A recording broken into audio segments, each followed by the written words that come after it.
So, Josephine, you and I are talking a few days back, and we were talking about different types of diet, okay? And I want to ask our audience a quick question here, based on our conversation.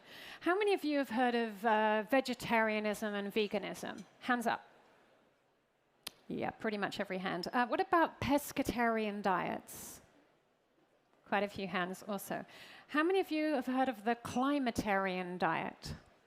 Ooh, there's a few. Okay. Including my two colleagues. Excellent. Okay. Thanks for being here. Josephine, can you help us out? Can you tell us what a climatarian diet is, please? Yeah, so it's basically changing your food diets to take into account climate change and to fight climate change. So basically, if you're a climatarian, you'll reduce the amount of meat in your daily diets because, as we know, it has a huge impact. But you will also look at how the food you eat has been produced and what are the agriculture practices that have been used. And as we've seen before, if you're a true climatarian, you will use regenerative food. Okay, so how many climatarian diet people do we have in the audience? Yeah, a few more hands going up. Great, thank you so much. So Josephine, tell us a little bit about yourself and how your profession and how you came to found OMIE. So I started my career as a clean tech investor.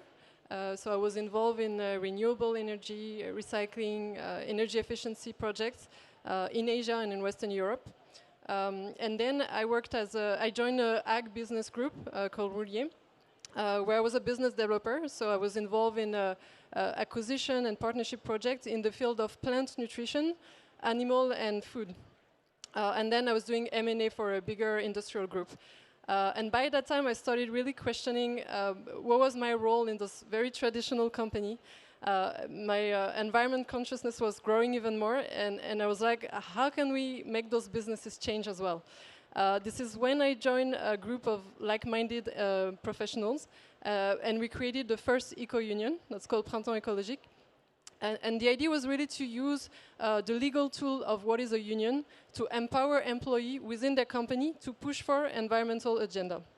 And along those years, I was also reading a lot about the new concept like biomimicry, like donut theory, and this is when I also came across regenerative agriculture. And I really got excited about this, because suddenly you had a large-scale deployable solution for climate change, able to store carbon in the soil and also regenerate biodiversity. So it was really an aha moment for me. And I was like, okay, this is where I need to work. And this is when I met my co-founders, so Chris, Colin, and Benoit, and we created OMIE, which is the first regenerative food brand, actually bringing to consumers food that has been produced using regenerative practices. Okay, and we were just talking in the previous panel about certificates, if I understand correctly. You're a B Corp also. Yeah, we're a B Corp as well from day one. It was really important for us to put at the same level people, planet, and profit, and really push that agenda also with our employee and within the community. Okay, so we've heard about the impact, let's say connections, and importance of the connections between the farmers and the farmland and then the food industry and the food designers. With you, you're focused very much on the consumers as such, but how do you fit into that chain? How are you working upstream with consumers, but also downstream with the farmers and the food industry? Yeah, we're really at the intersection of both. On the consumer side, what we do is we bring products and we bring awareness on those issues. So we have a very simple, easy-to-use service to buy your food from us, and we educate consumer on those aspects. And on the upstream side, we have our own agro-engineers inside our team that work with farmers to understand what's going on with their field and push for a more transitional agenda. So at the beginning of when we start a partnership with a farmer, we will realize a diagnostic on regenerative practice. We calculate what's called a regenerative index, and then we elaborate an action plan it could be over several months, several years, for them to go into even more progressive practice. Okay, and Omie, you've been active now for a couple of years. What I'm interested in is in hearing from you is about how you see this change, this interconnectivity evolving based on what you're seeing in other countries and some other mature markets. They're a couple of steps ahead of us. And based on that, what do you think needs to happen here in France? Yeah, it's. I mean, the transition of the ag sector in France is probably one of the most challenging in the whole eco-transition world, because it's a very polarized sector. On one side, you have a lot of conservatism, reluctance to change, and on the other side, you have a somehow unrealistic view of what are really the challenges of farmers to change. Farmers are usually already the more constrained actors within the value chain, so you cannot ask them to bear the whole burden of the transition, right? So there needs to be a collective effort of all the stakeholders along the value chain, like it happened for renewable energy or for mobility. So it will include, the retailers, the food manufacturer like us, but also the investor, the insurance company, and of course the government. And all the stakeholders have to take their share into the change. Okay, so we can look at other sectors, like you mentioned, the energy or the mobility industry maybe. Are there other countries out there that you think that we can look to see this evolution? Are there other countries beyond France that could prove to be good examples for us? I mean, to be honest, France is already one of the most advanced in terms of pushing new practices. So we have the knowledge, there is awareness on the subjects at the professional level. We can look at the US, which has been probably ahead for a few years now in terms of regenerative practice. And what's going on is interesting. It was mentioned before in the previous panel, the ROC initiatives, and it's very inspiring for us. So that's why we also see our role as Omie as a catalyst also for bringing those good practices in France and bringing all these different stakeholders together. Okay, we've been talking about the food chain as such. I want to now look at this chain with two different lenses. That being sort of the value and then the monetary side of it. Because definitely we need to change, but we need to be able to ensure that this chain can be sustainable economically and from a value perspective. So as a brand that's very focused on transparency and trust, how are you enabling everyone in this chain to see who's getting what and the value from Omie? So very basically, on each product that you buy at Omie, we will tell you for the consumer how much goes for the producer, how much goes for the manufacturer, and how much goes to Omie. And we explain also price changes. So if there's a price increase, we'll explain why. And also we give you the information, of course, about where it's been made and by whom and what are the practices used. And first, it's really important, that notion of traceability and transparency. It's very unique in the market. I mean, no other food brand will give you all that details.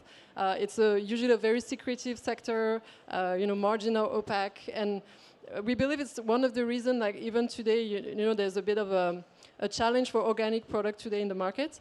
And most of it is because consumers have built distrust because they don't know where it comes from. And they will see sometimes in the shelf, a product made in Spain under very difficult condition and at a price that they don't understand. And we know that retailers sometimes take a huge margin on those products. So for us, it was really important to change that and bring that transparency, because it's a way for consumers to take power as well, to understand better their food and their choices and act accordingly. But that's quite a radical change for the industry, that bringing this level of transparency that you've just described that Omie brings. Well, what was maybe some of the challenges or difficulties that you had to do in order to be able to bring that level of transparency and yeah, it's really a challenge, of course, but first it's a basis. Like anytime we start discussing, with a manufacturer or with a farmer, we set it as a principle, as a basis. Okay, we are transparent, and if you work with us, you have to also indulge into that transparency. And in fact, it's funny to see that they actually appreciate that as well, because most of the time, a food brand they won't tell you who has done what, and they'll hide it that there's this farmer involved, there's this factory involved, and so suddenly we put them upfront. We talk about what they do, who they are, where they're based. So it's a very virtuous circle, and in the end, we found that people appreciate that, and it's moving in the right direction. And actually, just hearing you talk about this, I'm thinking about one of the jumpers I bought years ago that actually had in the label which farm the sheep that the wool had come from in. So maybe there are other industries where this level of transparency is a couple of steps ahead our food industry. Absolutely, yeah. Clothing industry has been ahead, and in fact, we got some inspiration from that fashion industry. And yeah, it's a good idea. Okay, so beg, borrow, and steal great ideas from other industries also. So we've just talked about the challenges of bringing in these new sort of behaviors around transparency. I want to also ask you, what are some of the biggest challenges to behavior changes that you've had to deal with, be it maybe working with the consumers, the end consumer, or the farmers, and how are you addressing these? Yeah, I think on the consumer side, it's really the power of habits, and keeping your habits and eating the same way is just easier. It's just easier. So that's why if we want to push change, it has to be easy for the consumer to buy your product.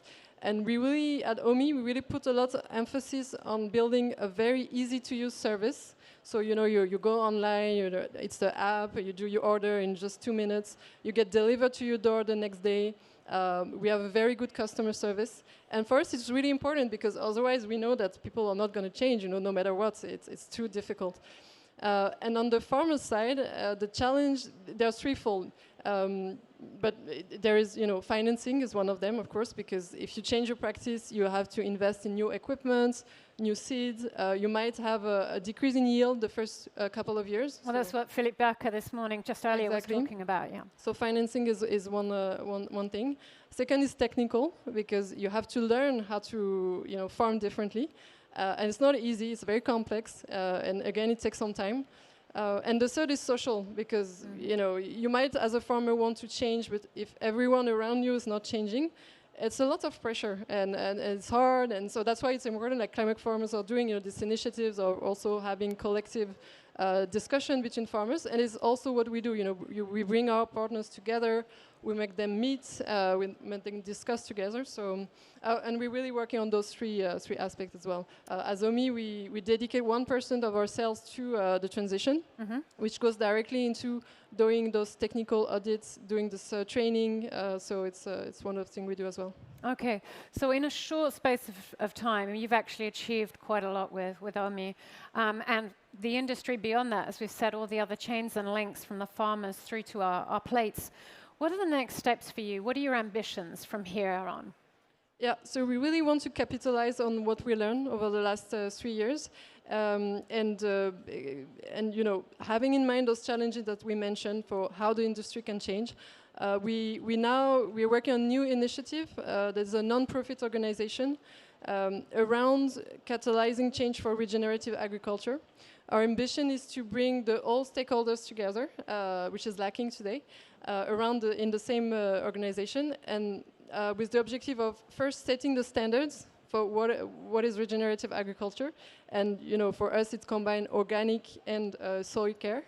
So having good standard and pushing an agenda also in the political sphere.